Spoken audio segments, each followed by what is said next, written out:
পাত্রমিত্র সবাকারে দিলেন বিদায়, অভিমানে রামচন্দ্র ধুলাতে লোটায়। নিদাগ সময়ে অতির বিখরতর, সরোবরে স্নান হেতু যান রঘুবর। একেশ্বর যান কেহ নাহিক সহিত, সরোবর কুলে গিয়া হন উপনীত। পর্বত জিনিয়া সেই সরোবর পাড়, চারিধারে শোভিছে বিচিত্র ফুলঝাড়। দক্ষিণে রজক বস্ত্র কাচে স্বর্ণ পাটে, স্নান হেতু চলে রাম উত্তরের ঘাটে। অঙ্গ ডুবাইয়া রাম শিরে ঢালে জল, দ্বন্দ্ব হয় রজকের সুনহ সকল। দুইজনে কথা কহে শ্বশুর জামাই, এক দুইজন বিনা আর কেহ নাই। শ্বশুর বলিছে তুমি কুলেতে কুলীন, সর্বগুণ ধরো তুমি গোপেতে ধুলিন। নিজ গোত্র প্রধান আছিল তব পিতা, ধনী মানি দেখে তোরে দিলাম দুহিতা। কোন দোষ করে কন্যা মার কোন ছলে, আমার বাটিতে একা এলো রাত্রিকালে। একেশ্বরী এলো কন্যা বড় পায় ভয়, পিতৃগৃহে যুব কন্যা শোভা নাহি পায়। জামাতারে এত যদি বলিল শ্বশুর, বাক ছলে জামাতা সে বলিছে প্রচুর। যে বাক্য কহিলে তুমি কহিতে না পারি, থাকুক তোমার গৃহে তোমার ঝিয়ারি। দ্বিতীয় প্রহর নিশি কেহ নাহি সাথী, কাহার আশ্রমে কালী বঞ্চিলেক রাতি। পৃথিবীর রাজা রাম সম্বরিতে পারে, রাবণ হরিল সীতা ফিরিয়ে আনে ঘরে। রাম হেন নাহি আমি পৃথিবীর পতি, জ্ঞাতি বন্ধু খোঁটা দিবে আমি হীন জাতি। শ্বশুর ঘরেতে গেল শুনিয়া বচন, থাকিয়া উত্তর ঘাটে শুনে নারায়ণ। ভদ্র যত বলিল রামের মনে লয়, রাম বলে ভদ্রের বচন মিথ্যা নয়। রজকের মুখে শুনে নিষ্ঠুর বচন, ঘরে চলিলেন রাম বিরস বদন। মনেতে ভাবেন রাম অনেক বিষাদ, সীতা লয়ে পড়ে হেতা আরো পরমাদ। পঞ্চমাস আছে গর্ভ সীতার উদরে, যায় যায় এক ঠাই বসেছেন ঘরে। মাথায় সীতার কেহ দিতেছে চিরুনি, সীতারে জিজ্ঞাসা করে যতেক রমণী। সীতারে চাহিয়া বলে যত নারীগণ, 10 মুণ্ড 20 হস্ত কেমন রাবণ। তোমালয়ে লঙ্কাপুরে করেছে দুর্গতি, ভূমিতে লিখিল তাহা মুন্ডে মারে লাথি। সীতা বলে যে ছাড় না দেখি কোনো কালে, ছায়া মাত্র দেখিয়াছি সাগরের জলে। তথাপি জিজ্ঞাসা করে যত নারীগণ, জলেতে দেখেছ ছায়া কেমন রাবণ। রাবণ লিখিতে তার মনে হইল সাধ, বিধির নির্বন্ধ হেতা পড়িল প্রমাদ। হাতে খড়ি ধরে সীতা দৈবের নির্বন্ধ, 10 মুণ্ড 20 হস্ত লিখে 10 স্কন্ধ। গর্ভবতী নারী হায় উঠে সর্বক্ষণ, সদায় অলস সীতা ভূমিতে শয়ন। সুখের সাগরে দুঃখ ঘটায় বিধাতা, বস্ত্রের অঞ্চল পাতি শুইলেন সীতা। ভাবিতে ভাবিতে রাম যান অন্তঃপুরী, রামে দেখি বাহির হইল যত নারী। সীতা পাশে দেখি রাম লিখিত রাবণ, সত্য অপযশ মম করে সর্বজন। পড়িয়া আমার হাতে জন্ম গেল দুঃখে, তবু উচ্চ বচন নাহিক সীতা মুখে। সাধে কি সীতার জন্য লোকে করে বাদ, সীতা ত্যাগী হব আমি আর নাহি সাধ। সীতারে দেখিয়া রাম আগত বাহিরে, মন দুঃখে তাহার নয়নে অশ্রু ঝরে। Hello friends, welcome to my channel বৈদিক প্ল্যানেট। কেমন আছেন সবাই? আশা করি সবাই খুব ভালো আছেন, সুস্থ আছেন, শান্তিতে আছেন এবং যে যার নিজের জীবন আনন্দে অতিবাহিত করছেন। বন্ধুরা, আমার এই চ্যানেলে সহজ বাংলা ভাষায় বিভিন্ন প্রকার হিন্দু শাস্ত্র যেমন বেদ, উপনিষদ, পুরাণ, রামায়ণ, মহাভারত, গীতা ইত্যাদি বিভিন্ন প্রকার ধর্মগ্রন্থ নিয়ে আলোচনা করা হয়। আপনারা যারাই শাস্ত্রগুলি সম্বন্ধে জানতে ইচ্ছুক কিন্তু পড়ার জন্য সময় পান না, তারা এই চ্যানেলের ভিডিওগুলি দেখতে পারেন। তো বন্ধুরা, আজকে আমাদের আলোচনার বিষয় হলো সীতার বনবাস। তো আসুন পরবর্তী অংশ শুনে নেওয়া যাক। পড়িয়া আমার হাতে জন্ম গেল দুঃখে, তবু উচ্চ বচন নাহিক সীতা মুখে। সাধে কি সীতার জন্য লোকে করে বাদ, সীতা ত্যাগী হব আমি আর নাহি সাধ। সীতারে দেখিয়া রাম আগত বাহিরে, মন দুঃখে তাহার নয়নে অশ্রু ঝরে। সত্য হেতু মম পিতা আমা পুত্র বর্জে, সত্য কার্য করি যদি লোকে নাহি গঞ্জে। রূপ গুণ সীতার কোথাও নাহি শুনি, রূপ গুণ দেখি তারে না দিন সতিনী। সীতা লাগি বলিলেন পিতা দশরথে, আপনি আসিয়া ব্রহ্মা দিল হাতে হাতে। দেশে আনিলাম সীতা করিয়া আশ্বাস, হেন সীতা লাগিল করে উপহাস। উপহাস করে লোক সহিতে না পারি, ডাক দিয়া রঘুনাথ আনিল দুয়ারি। দুয়ারি ডাকিয়া রাম বলেন বচন, ভরত লক্ষণ শত্রুঘ্নে শীঘ্র আনো। পাইয়া রামের আজ্ঞা সেদারি সত্তর, তিনজনে আনি দিল রামের গোচর। তিন ভাই আসিয়া বন্দিল শ্রীচরণ, তিন ভাই লয়ে যুক্তি করেন তখন। যে কর্ম করিলে লজ্জা পায় সভা আগ, আমি সবাকার যুক্তি করি পরিত্যাগ। শ্রীরাম বলেন আর না বলো উত্তর, সীতা লাগি লজ্জা পাই সবার ভিতর। অপযশ কত সব নারীর কারণ, অকীর্তি হইলে বর্জি তোমা তিনজন। আমার বচন শুনো ভাই রে লক্ষণ, সীতা লয়ে রাখো গিয়া মুনি তপবন। বাল্মীকির তপবন খ্যাত চরাচরে, দেশের বাহিরে সীতা রেখে এসো দূরে।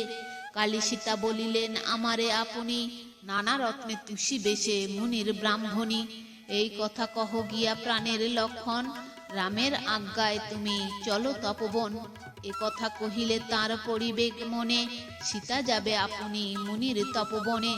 শীঘ্র যাও লক্ষণ আমার করহিত, রথে তুলি লয়ে যাও সুমন্ত্র সহিত। তুমি আর সীতা দেবী সুমন্ত্র সারথি, আর যেন কোনো জন না যায় সংহতি। এত যদি নিষ্ঠুর বলিল রঘুনাথ, তিন ভাইয়ের মুন্ডে যেন পড়ে বজ্রাঘাত। হাহাকার করি ছাড়ে লক্ষণ নিঃশ্বাস, কি দোষেতে সীতারে দিবে হে বনবাস। তুমি স্বামী থাকিতে হবে অনাথিনী, কেমনে বঞ্চিবে বনে হয়ে রাজরানী। বিনা দোষে সীতারে দিও না মনস্তাপ, রঘুবংশ নষ্ট হবে সীতা দিলে শাপ। দেশের বাহিরে নাহি করিও সীতা স্ত্রী, সীতা ছাড়া হইলে হবে হত লক্ষ্মী শ্রী। যদি রঘুনাথ সীতা করিবে বর্জন, ভিন্ন গৃহে রাখো সীতা এই নিবেদন। শ্রীরাম বলেন ভাই না করো বিষাদ, সীতা গৃহে থাকিলে হইবে অপবাদ। দিলাম আমার দিব্য তাহা পরিহার, সীতার লাগিয়া কেন কহ বারবার। শ্রীরামের কথাতে লক্ষণে লাগে ভয়, সুমন্ত্রে আনিয়া তবে কথা বার্তা কয়। রথ সহ সুমন্ত্রের রাখিয়া দুয়ারে, লক্ষণ প্রবেশ করে সীতার আগারে। অশ্রু জলে লক্ষণের সর্ব অঙ্গতিতে, লক্ষণে দেখিয়া পরিহাস করে সীতে। এসো এসো দেবর আজি হে শুভ দিন, এবে সে দেবর তুমি হয়েছ প্রবীণ। 14 বর্ষ একত্রেতে বঞ্চিলাম বনে, রাজ্যশ্রী পাইয়া তুমি পাশরিলে মনে। কহিয়াছি কত মন্দ কথা অভিনয়, তে কারণে দেবর হে হয়েছ নির্দয়। বসো বসো লক্ষণ সীতা দেবী বলে, বার্তা কহ হে দেবর আছো তো কুশলে। তোমারে দেখিয়া মম সদা পড়ে মনে, উত্তর না দাও কেন বিরস বদনে। লক্ষণ বলেন যত বল অনুচিত, তোমা দর্শনে মন আছো এ নিশ্চিত। রাজার মহিষী তুমি থাকো অন্তঃপুরী, সেবক যে আজ্ঞা বিনা আসিতে না পারি। সীতারে প্রণাম করি বন্দিলা চরণ, ভাগ্য ফলে পাইলাম তোমার দর্শন। আশীর্বাদ করিলেন সীতা ঠাকুরানী, কি কারণে অন্তঃপুরে আসিলে হে তুমি। অকস্মাৎ হে দেবর কেন আগমন, মনেতে বিস্ময় হইনু না জানি কারণ। লক্ষণ বলেন মাত করো অবধান, শ্রীরামের আজ্ঞাতে আসিনু তব স্থান। কালী তুমি কহিয়াছ রাম বিদ্যমানে, সাক্ষাৎ করিতে যাবে মুনিপত্নী সনে। আসিলাম তব স্থানে এই সে কারণ, মম সঙ্গে চলো বাল্মীকির তপবন।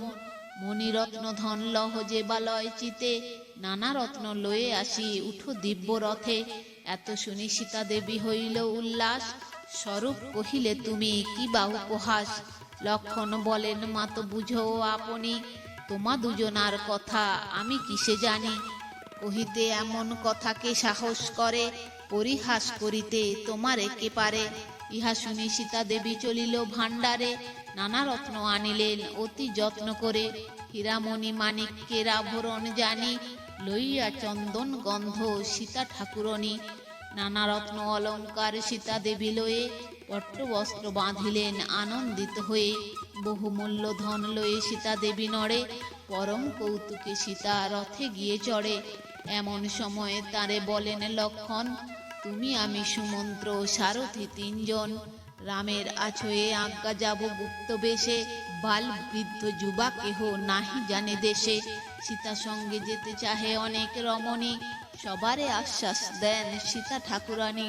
মায়া সম্বরিয়া থাকো নিজ ঘরে, মুনি পত্নী প্রণমিয়া আসিব সত্তরে। রথেতে চড়িল সীতা পরম হরষে, সবে ঘরে চলি গেল সীতার আশ্বাসে। সীতা রূপে আলো করে দ্বাদশ যোজন, সীতা বিনা অন্ধকার রামের ভবন। দুর্বল হইয়া লোক ছাড়ে রাজলক্ষ্মী, রাজ্যখণ্ডে অমঙ্গল হইতেছে দেখি। নদী স্রোত ছাড়ে লোক ছাড়িল আহার, দিবস দুপুর হইল ঘোর অন্ধকার। সূর্যের কিরণ ছাড়ে পৃথিবী মণ্ডল, সীতার বিদায় দেখি বৃক্ষ ছাড়ে ফল। ভরত শত্রুঘ্ন আছে রামের নিকট, সসীতা লক্ষণ যান করিয়া কপট। সীতা বলে আজি কেন দেখি অমঙ্গল, নাহি জানি রঘুনাথ চিনতে অকুশল। শাশুড়িরে না কহিন আসিবার কালে, বুঝি তার মন দুঃখ হইল সেই ফলে। বামেতে দেখেন সর্প দক্ষিণে শৃগাল, অমঙ্গল দেখি সীতা হন উতরোল। নানা অমঙ্গল হায় কেন দেখি পথে, না যাব অযোধ্যা ফিরি হেন লয় চিতে। লক্ষণ সীতার বাক্যে হেট কইল মাথা, রামের ভয়েতে কিছু না কহিল কথা। সীতা বলে কেন তব বিরস বদন, দেশে ফিরে যাব রথ চালাও লক্ষণ। আপনি বিদায় হব প্রভুর চরণে, তবে সে যাইব বাল্মীকির তপবনে। লক্ষণ বলেন মাতো না হও ব্যাকুল, হেরো দেখো আসিলাম যমুনার কুল। বিধির নির্বন্ধ কর্ম খণ্ডন না যায়, একুলে রাখিয়া রথ দোহে চলি যায়। পার হয়ে যান বাল্মীকির তপবন, আগে সীতা দেবী যান পশ্চাতে লক্ষণ। কাঁদিতেছে লক্ষণ মনেতে পেয়ে ভয়, লক্ষণের ক্রন্দনেতে সীতা ভীত হয়।